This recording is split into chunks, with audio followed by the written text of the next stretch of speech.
Today's webinar is focused on families and study abroad. We know that the decision to study abroad is a very important one for the entire family. And at this time, I will turn it over to Whitney. Thank you, Christine. It's a pleasure to be with you all today. Thank you so much for joining this webinar, and we're excited to be able to share this important information with you. So as Christine said, my name is Whitney Longnecker, and I'm the director of the Study Abroad Office here at Texas Tech. So what I'll talk about today is some information kind of to get your students started. So what are the things that you, as well as your family and your student, need to be thinking about and preparing for when it comes to a study abroad experience? So we'll start with why study abroad. So why are we all here today? Why is this an important experience for your student to have in their time as a Red Raider? The idea of pursuing academics in another country, it seems probably like a no-brainer. That is, of course, what study abroad is. But we add that as just another reminder that this is an opportunity for students to really expand their horizons when it comes to their studies. We have many students who choose to perhaps add a major, a minor, or sometimes even totally switch up their academic experience because of a new interests that they have discovered during study abroad. And so study abroad can be really life-changing academically speaking for some of our students. Many of our students see this as an opportunity to go above and beyond. So although we hear a lot about study abroad at Texas Tech, only about 1 in 10 college students will choose to study abroad during their time as a college student, 1 in 10. So if you're looking nationwide, this is an experience that students can have to help them obtain whatever their long-term goals are. So it might be that competitive edge that they need when it comes to getting that first job out of college, getting into graduate school, medical school, whatever their goals are post Texas Tech. We also find that students are able to gain tangible skills such as cultural understanding, independence, the ability to work with folks who are different than themselves. This may be the first time that your student has had the opportunity to truly navigate a new and very different culture. And so there's quite a bit of learning that happens from that personally, as well as academically and professionally. So all of those are good reasons for you as well as your student to be considering this type of an experience. On the next slide, we'll just give you some kind of fast facts about study abroad here at Texas Tech. So we send about 1,400 students abroad every year, which is a nice big number, and we're very proud to be able to be part of so many Red Raiders college experience. We have about 250 programs in 50 different countries, so there truly is something for everybody. 2 of those locations and those programs include international campuses that Texas Tech has. So as you might know, Texas Tech has a campus in southern Spain, in Sevilla, as well as a campus in San Jose, Costa Rica. So I'll talk a little bit more about our programs, particularly in Sevilla in Spain as an example here in just a minute. And then, of course, we want to let you know that scholarships are available for this type of an experience. I know that many parents and families, as well as students, are concerned about the finances and how to pay for a study abroad. So we'll discuss that here a little bit as well. To start us off, though, we want to make sure everybody is aware of what the eligibility requirements are. So is this something that your student can participate in, and if so, when? So we do ask that students complete their first year on campus. And so we want students to be considered second-year students by semesters and not by credits. The reason for this is because we want students to understand what it means to be a Red Raider in the United States and in Lubbock, Texas, before we send them overseas. So if your student has transferred in, credits, maybe dual credits from high school or something of that nature, just remember that we want students to kind of get that foundation as a Red Raider in the US before they participate in a study abroad program. Must have a 2.0 GPA. And really the final thing that we are looking at is good standing with the university. So no violations in the dorm, academic probation, things of that nature. We want students to kind of maintain that clean slate here on campus before we send them overseas. Up next, we'll talk briefly about the different program options. So there are many different ways or types of programs that a student can participate in order to study abroad. We most often think about learn abroad opportunities, which is where students are taking classes at a foreign college or university, and we do have those types of programs. But if your student is also looking for something that's maybe a little bit more hands-on, we have research programs as well as international internships and service learning. So we'll dive into each of these different program types a little bit more as we progress through the slides here today. The first up is our Learn Abroad category. So one of the most popular ways for students to study abroad is with a professor. And so many of our faculty will take a group of Texas Tech students abroad. And this primarily happens during the summer, although not exclusively. One of the locations that is a prime spot for this type of program is at the Texas Tech Center in Sevilla, Spain. So this is one of those international locations that I mentioned just a minute ago. The campus in southern Spain has been in operation for 20 years. This fall is actually the 20th anniversary of the opening of that particular location. During the semester, we offer Spanish language courses as well as engineering, architecture, and pre-health. One of the great benefits of studying abroad at the campus in Sevilla for the semester is that if your student has a foreign language requirement as part of their degree plan here at Texas Tech, they can achieve the entirety of their foreign language requirement in just one semester by studying in the campus in Spain. If they were to do that on campus, it can take them up to 4 semesters. So this can be a real time saver for students who do have that foreign language requirement or who are just interested in the Spanish language more generally. The summer offers a wide variety of courses. So in addition to those academic areas that I just mentioned, there are many other opportunities available, including sociology, history, chemistry, you name it. There's a wide variety of different classes that are available. Now, we recognize that students might not be interested in Spain or in our campus in Costa Rica. And so for that reason, we do have partnerships where students can take classes at other colleges and universities all around the world. So lots to choose from when it comes to this Learn Abroad type of program. We also offer research programs abroad as well, and we'll find a little bit more information about that on the next slide here. So the research programs are, and the same kind of setup happens for our internships as well as our service learning. So what happens is that we have partnerships with different research organizations, colleges, universities, companies, nonprofit organizations, things of that nature that welcome our students on a regular basis. And the great thing about it is that if your student is interested in a research program or an international internship or perhaps a service opportunity, they don't have to be, searching the job boards of Dublin, Ireland, for example, to find those kinds of placements. We do that matchmaking on behalf of the students. So that's a really great benefit, and especially for somebody who is, for example, looking to get that hands-on experience, but needs a little help in securing that type of a placement, then that's where the Study Abroad office can come into play, and we can make the connection on behalf of the students. So again, there are those more hands-on opportunities, and so for your student, it allows them to really kind of tailor the experience to what their interests are. So we're not only asking them to think about their goals and what they hope to achieve during a study abroad program, but also, where they might want to go and what kind of an experience they would want to have. When it comes to when a student might want to study abroad, we always encourage students to plan ahead and really be thinking about this opportunity as soon as they come to campus or start their first year at Texas Tech. The sooner that you start planning for a study abroad experience, the more opportunities or more options a student might have.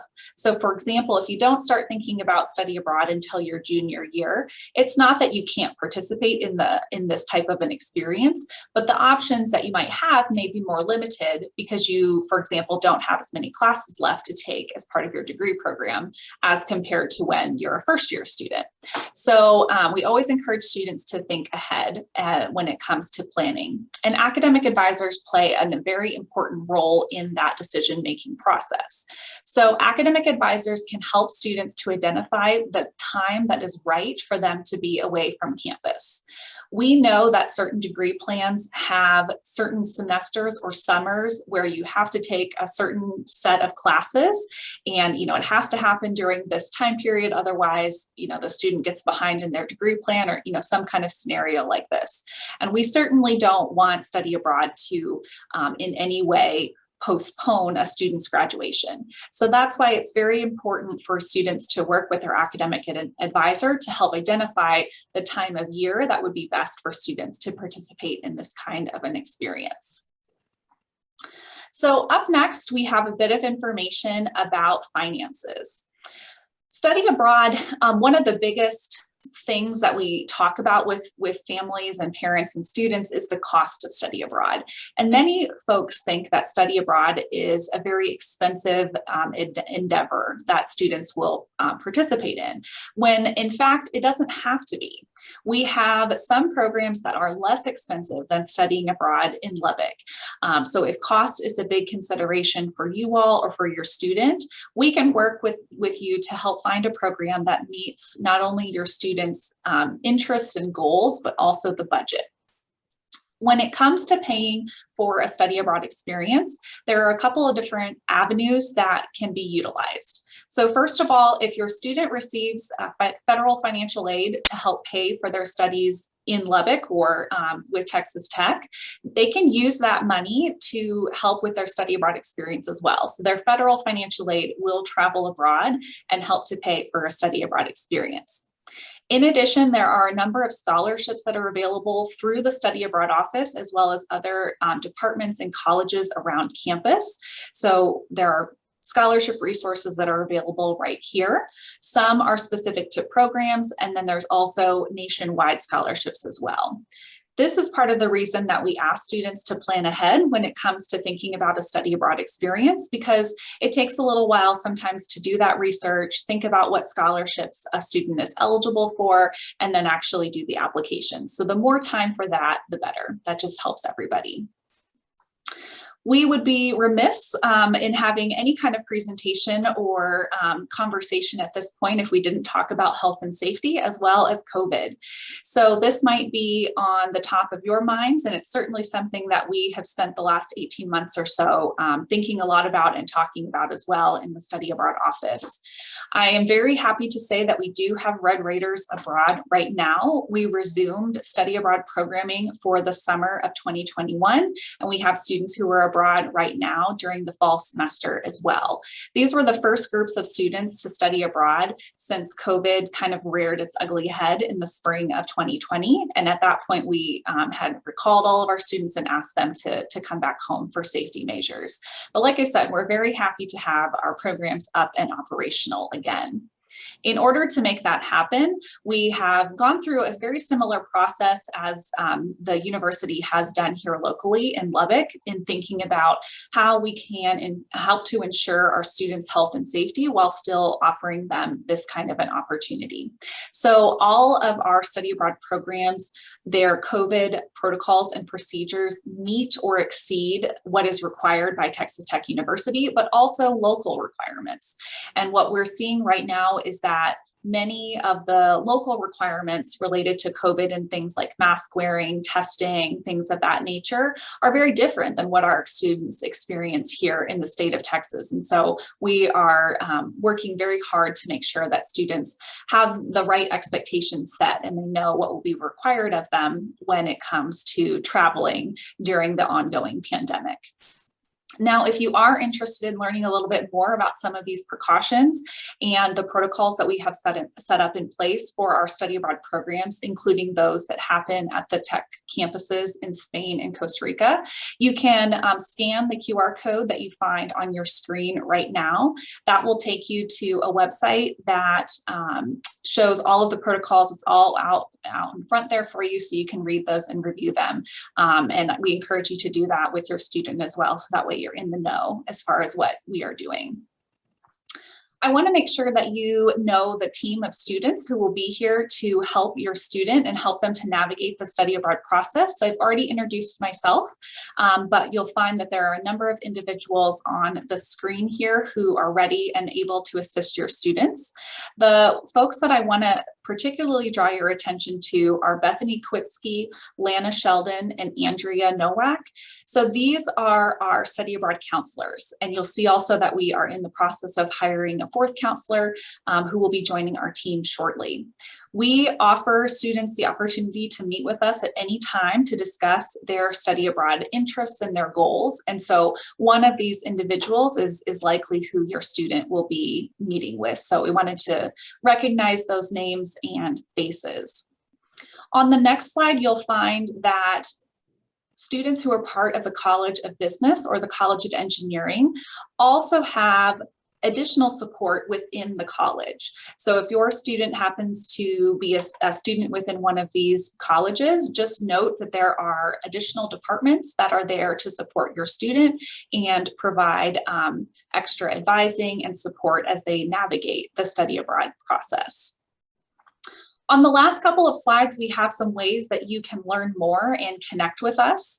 So I mentioned that we had previously put up a QR code that will guide you to our COVID protocols. We do also have some information on our website that is specific to parents and families. And then I've also thrown up the code there for our center in Sevilla, since we talked about that specifically today. So please feel free to check out those resources as you continue to explore study abroad with your student. The very last slide that I have just also provides our contact information, which of course you can use should you have any specific questions or if your student has any specific questions as well. So feel free to reach out to us if anything comes up. So I'll leave it there because I know that Janie has some really good information about her experience as a parent of a study abroad student, and I know that you all want to hear about that as well. All right, thank you very much, Whitney. And at this time, I'd like to turn it over to Janie Reyes, whose student did a study abroad, for her to just share some words about what that experience was like for her student. Janie? Thank you. Hi, my name is Janie Reyes, and my son, Alex Reyes, actually went abroad. He needed an art course, so he took music in Italy. So he was in Italy. They actually went to several cities there, and it was a good experience for him because one of the, he went with an instructor here from Texas Tech. So he knew him, and he actually had come from Italy. So, you could say that he was, knew a lot of the ins and outs. So I felt very comfortable as a parent having my son go with the instructor. It wasn't just someone I didn't know, but it was someone that was on the campus. And then I felt that instructor really kind of knew the ins and outs of traveling in Italy. He'd done it several times, and I don't think he's there any longer, but my son really enjoyed the experience. As far as Italy, some of the sites, some of the cities that he went to was Rome, Florence. They went to Naples and Bari and Capri. I know that in Capri, what he really liked the most was the boat tour. And throughout the experience, they actually, I don't know if you, as far as sons, but as far as my son, he is not a person that's going to take selfies. But as part of the program, he was required to have a blog. So as he went to different cities, he was responsible for taking pictures and posting about it and kind of sharing that experience. And as a parent, I was actually very grateful that that was part of the requirement, because I'm not sure that I would have gotten any pictures about his experience and abroad. As a parent, I do want to let you know, we had actually set a time. He was out there for 3 weeks, and it was over the summer. I think it was kind of like a mini master's from May, the end of May, for about 3 weeks in June. And we actually set up a time where we would connect. So it was like Sunday at 6 o'clock, accounting for the time difference. And so we had a time that we would always check in with each other just to kind of make me feel better that he's okay, he's doing well. and just kind of see what's going on. And of course, I'd always check his blog to see what pictures he'd put up. So my son had a wonderful experience. He came back thinking he just knew everything. And to be quite honest, he's actually the only member of our extended family who has gone abroad. And so now my goal as a parent is to go there and kind of see a little bit of what he experienced. So he's our expert now in Italy, at least he thinks so. So that's what I have to share. If you have any questions, I'd be happy to answer them. All right, thank you very much, Janie. And speaking of questions, now is a great time to ask any questions that you might have about study abroad. I know that there's some questions that have already popped up in our Q&A feature, and so I might ask a couple of those out loud, but we've also got people behind the scenes answering questions. Whitney, if you wouldn't mind, I see a couple of questions here about specific requirements within the College of Engineering. Mm-hmm. Can you speak a little bit more to that? I know you mentioned there was additional support and staff within the college that can help. How do people reach out and get their questions answered about College of Engineering requirements? Sure. So the College of Engineering does have an international experience requirement. So what that means is that all engineering students must have some kind of international experience prior to graduation. And that can be fulfilled in any of the ways that I just described, as far as a more traditional study abroad program where students are taking classes, also international internships, as well as research and service learning. This is a requirement that has been in place with the college for a number of years. I think it's perhaps year 7, if I'm not mistaken, of that particular requirement. And so, like I mentioned, the college has built in additional resources and support in the form of their International Engineering Programs Office. They have 4 staff members who work in that particular office who are eager to help engineering students learn more about their opportunities and options and things of that nature. They have also identified programs that tend to work very well based on a student's major. So for example, mechanical engineering versus electrical versus computer science, that kind of thing. They have identified programs that make the best academic sense for students. So I would say if you have questions that are specific to engineering programs or opportunities for students who have that kind of a requirement, then that it would be best to direct those directly to the college. And your student can visit that particular office, the International Engineering Programs Office, at any time to have an advising appointment, just in the same way that, that a student could visit my office as well. Some majors and departments on campus do have this kind of an experience requirement. The College of Engineering, I would say, is the kind of biggest and broadest when it comes to that requirement. Other departments may ask for study abroad as an option. So for example, students might be required to do an internship or a study abroad experience. So that's can be a choice sometimes. And then for some, it's an opportunity, but not necessarily required. So it very much just depends on the department and the major of the student. Thank you. Another question or kind of group of questions I'm seeing crop up in the Q&A is talking about housing. So if your student wants to study abroad, but they're living on campus, what arrangements do they need to make? How does that work? What are some of those pieces of advice you might offer to families when thinking about housing and studying abroad? Sure. So when it comes to housing here in Lubbock and how to manage that with interest in studying abroad, really it's kind of up to the family or the student in general. We tend to find that working with the on-campus housing options is a bit easier than trying to manage working with an external, like apartment complex, for example, and finding a subleaser or doing a short-term lease. Unfortunately, many of the apartment complexes here in Lubbock are not willing to do short-term leases, and they just want a full calendar year, which can be problematic if somebody is considering studying abroad for a full semester or even the summer. So for that reason, we find that it tends to be best if the student is willing to live on campus for one semester and then study abroad for another semester during the school year. So that would be my best advice on that.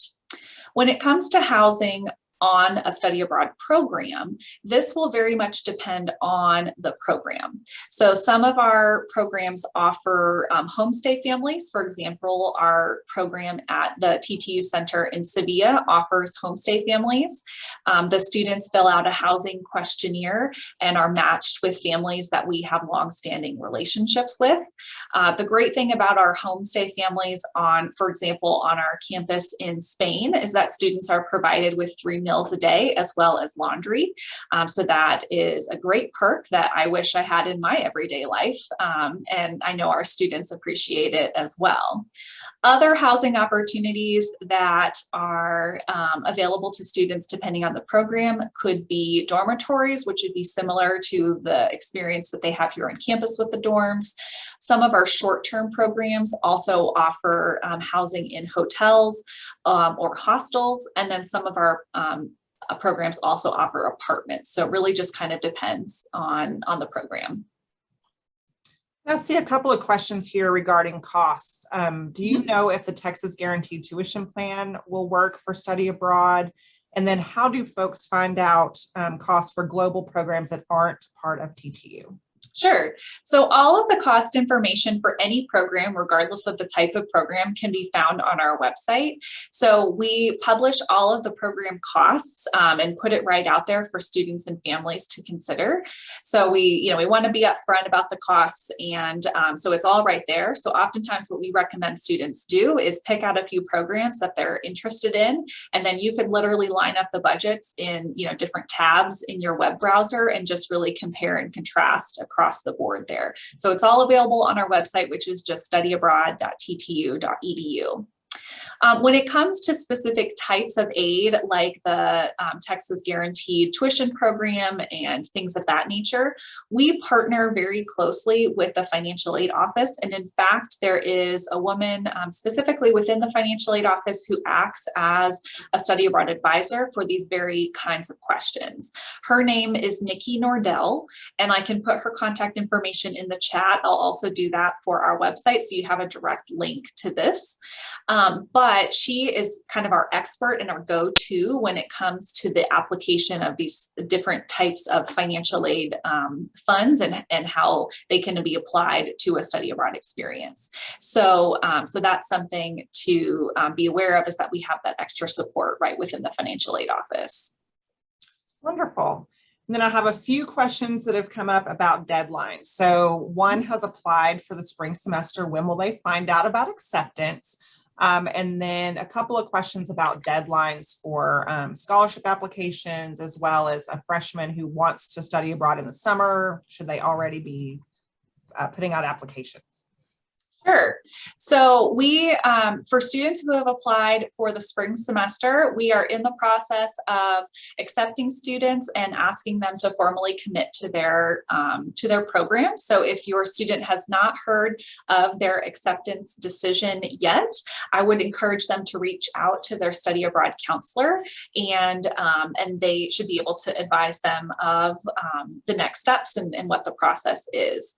We also have applications open already for summer of 2022 as well as fall of 2022. So if your student is first year student, but they know that study abroad is something that they definitely want to do and they want to go next summer, they can start their application today if they want to. The applications are not due until March, so they do have plenty of time, but if they're really gung-ho and they want to get started, then they can do so.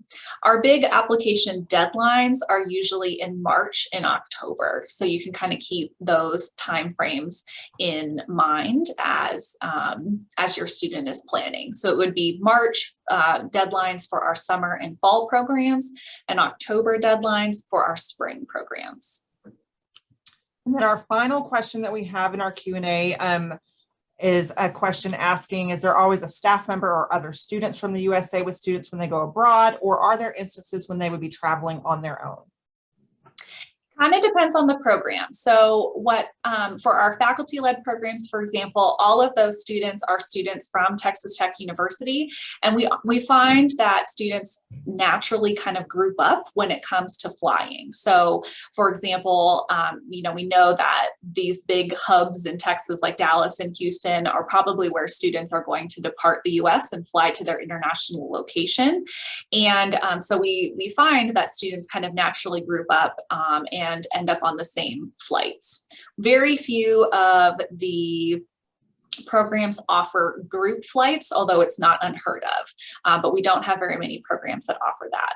Some of the programs that we partner with offer are programs that are available to college students all across the United States. And so again, sometimes those students end up partnering up and finding flight buddies, for example, but it just kind of depends on the program. And Janie, did you have something to add about maybe that experience for your student? Yes, so I wanted to share, usually what happens is the instructor will send out a list of all the students that are participating in the program, and so you'll have their contact information. And so he'll kind of give an idea of what time the students need to arrive. And then they'll start sharing also their flight information amongst each other. So you kind of get an idea of like, oh, these students will arrive at this time and then at this time. So as you prepare your flights, you can kind of set those times so that you know that your student will arrive when others are arriving around the same time. And what happened is the instructor was pretty much there at the airport all day. Because they had students arriving first thing in the morning all the way till the end of the afternoon. So, it was just a matter of, just syncing up and then contacting them. So I felt real comfortable with that as far as, my son wouldn't be alone. One thing I did do is I did try to go through cities where he could, for example, speak English, and there wouldn't be any kind of language barrier and kind of moving within the airport. So that was something I took in consideration when I planned flights. So that's just kind of a little bit of info for you.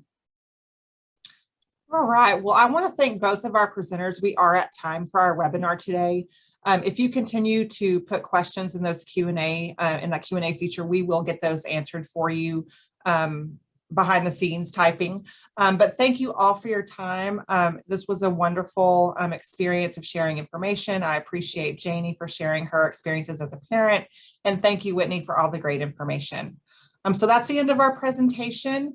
We'll stay on for a few moments here in case anyone has any other questions they'd like to ask in the Q&A. So thank you.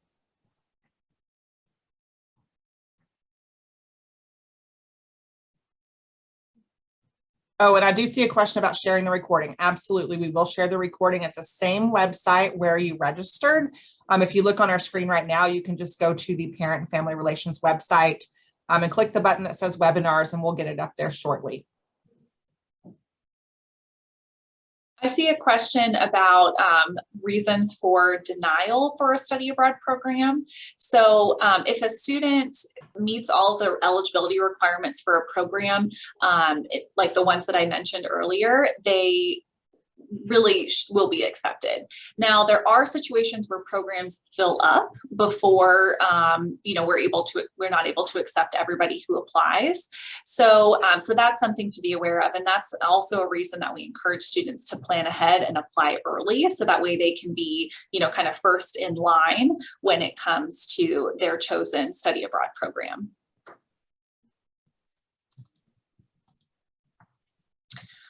I see a question, what study abroad options are available for business honor students? So the great thing about a student who is part of the College of Business, but also an honor student, is that both of those colleges are very supportive of study abroad and have many opportunities that are available. So I would encourage your student to reach out to the College of Business as well as the Honors College, because the way that those colleges work is that they have business programs and they have honors programs. So depending on the type of academic credit that your student may be wanting, may help them to decide what type of program that they are most interested in. But both of those colleges have primarily summer programs available.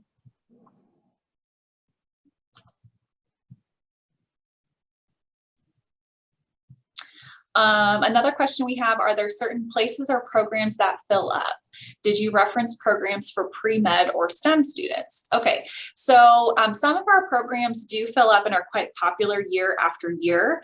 But to be honest with you, they're not necessarily focused in one location or one academic area or things of that nature. So unfortunately, I don't know that I can really answer that question very effectively, just because it's kind of scattered. We just have some programs that run year after year that just tend to be very popular with students.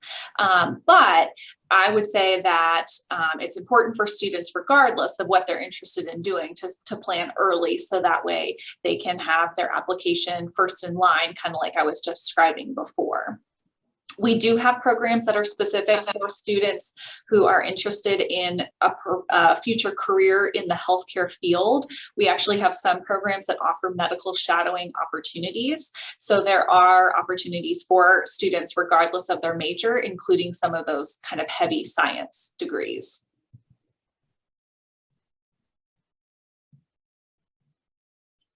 All right, thank you all for your wonderful questions. And our contact information is on the screen for both parent and family relations and study abroad. So please don't hesitate to reach out to us if you have further questions, if you think about them later or at 3 in the morning. So thank you all once again. Have a great rest of your day. Bye-bye, everyone. Bye.